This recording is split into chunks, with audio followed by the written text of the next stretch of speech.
Санж дорж химээ хэрийн том охин гэрэлмаа төрөлхийн хэлгүй дүлийн нэгэн байжээ. Ингэхдээ түүний ухаан санаа цоо ирүүл тэр бүхэл царай зүс бие хаа сайтай жухамл тостой гараар барьж тоостой газар суулгамгүй сайхан охин байжээ. Хорвоо хясантай гэж энийг л хэлэх байх. Тэдний хөдөөгийн буйдад аслагдсан суманд мал маллаж амьдардаг болохоор аав ээж нь гэрэлмааг сургуульд явуулсангүй. Сургуульд сургая гээд ч хөдөө орон нутагт хэлгүй хүүхэд сургах тусгай сургууль гэж байх биш ямар ч арга байсангүй. Сургууль соёлд яваагүй болоод ч тэрөө гэрэлмаа их зожиг, гадны хүнээс зүгтаадаг, юмл бол муухай хашгираад гүйжигдэг этгээд зантай нэгэн болж өсчээ. Түүний нэвгүй зангаас болоод хүмүүс нэг их ойртдоггүй байсан ч 16 нас хүрсэн цагаас нь эхлэн залуус түүний гоо үсгэлэнд татагдан янз бүрээр хоргоох болсон байна. Үүнийг аав ээж нь анзаарсангүй. Гэтэл нэг өдөр гэрэлмааг дүүтэйгээ хамт усанд явж байхад нь морьтой залуус толгойд нь уу туглаад дүүрээд явчихжээ. Дүүн 8хан настай учраас яаж чадалгүй харсаар байгаад ихчээгээ алдсан ч тэр доорн гэртээ гүйн ирж болсон явдлыг хэлсэн байна. Аав ээж хоёр нь ч сандран юун түрүүн хэсгийн төлөөлөгчдөө хэлжээ. Ингээд эрэл сурал болсон боловч хэлгүй охин тэр өдөртөө олдсонгүй. Харин маргааш өглөө нь үүрээр аимшигтай муухай орилсоор явган нүцгэн гүйж иржээ. Түүнийг авч явсан залуус шүнжин хүчрэхээс нь илт байж.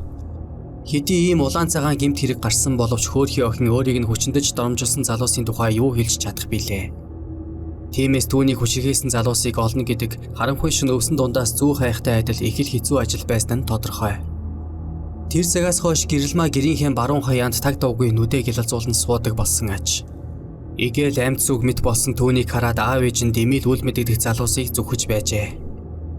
Гэтэл 2-7 хоногийн турш хоол унд ч олигтой идэж уулгүй таг коллеж суусан охин нэгэн шөнө гэрээсээ гарan алга болсон байжээ. Өглөөний нэн тухай мэдсэн гэрийнхэн нь бас л хэсгийн төлөөлөгчдөө мэдэгдэж бас л өдөржин шүнжин эрэл сурал болсны эцэст голын тухайгоос өмсч явсан дээлийг нь олж улмаар 2 км орчмын цаанаас хөрч хөшсөн зогцсыг нь олсноор хөөрхий охины хойдын ажилд шуудран орцгоосон байна. Энэ явдалд хэсгийн төлөөлөгч маш их харамссан учраас яаж игээд охиныг хүчнэдэн доромжлогч залуусыг олох юмсан гэж бодсоор байж. Аргаа барахта хулгай дээрэм танхаан хэрэгээр баригдсан залуусаас ёс юм шиг л санж доржгойн охиныг хүчнэтгэж байсан гэ биздээ үннээ хэл хэмээн тулгаж асуудаг байсан аж. Мэдээж нотлох баримт байхгүй юм чин цаадуул нь үгүй л гэдэг байж. Тэгтэл нэг өдөр талигач охины дүү түүнд маш чухал баримт гаргаж өгсөн байна. Хэсгийн төлөөлөгч ихчийг нь хүчнэсэн залуусыг олох санаатай тухайн өдөр хамт усанд явж байсан 8 настай дүүтэй нь ойр ойрхон уулзаж чиний ихчийг ямархуу зүс царайтай хүмүүс авч явсан бэ гэж асуусан юм санаж. Мөн би тэр хүмүүсийг олж шийтгэх юм бол ихч чинь маш их баярлаад бурхны оронд амар сайхан амьдрах болно гэж хүртэл хэлж байжээ. Тэрнээс болсон ч юм уу нэг өдөр хэлгүй охины дүү хэсгийн төлөөлөгчдэр ирэн та миний ихчийг бурхны оронд жаргаасаа гэж боддог бидтэй. Би танд ихчийнхээ зурсан зургуудыг өгье. Би ихчийнхээ зургуудыг сонинд тавиулахыг хүсэж байна. Та тавиулж өгөөч гэж хэлсэн байна. Хэсгийн төлөөлөгч бяцхан охины тэрч ирсэн алюминий хайрцаг дүүрэн зургуудыг аваад үлдэхдээ хөөрхий хэлгүй охиныг хүчнэсэн балмад залуусыг жухамл энэ хайрцаг доторх зургуудын тусламжтай олно гэж зүүдэлсэнгүй. Тиймээс ширээнийхэн дор хинэггүйхэн тавиад мартчихсан байна. Бараг сарын дараа ширээн доороосоо юм авахаар тонгойх үедээ нөгөө хайрцгийг олж харан санамсаргүй нээж үзжээ. Гэтэл хэлгүй охин маш сайн зурдаг байсан нь шууд л мэдэгдсэн байна.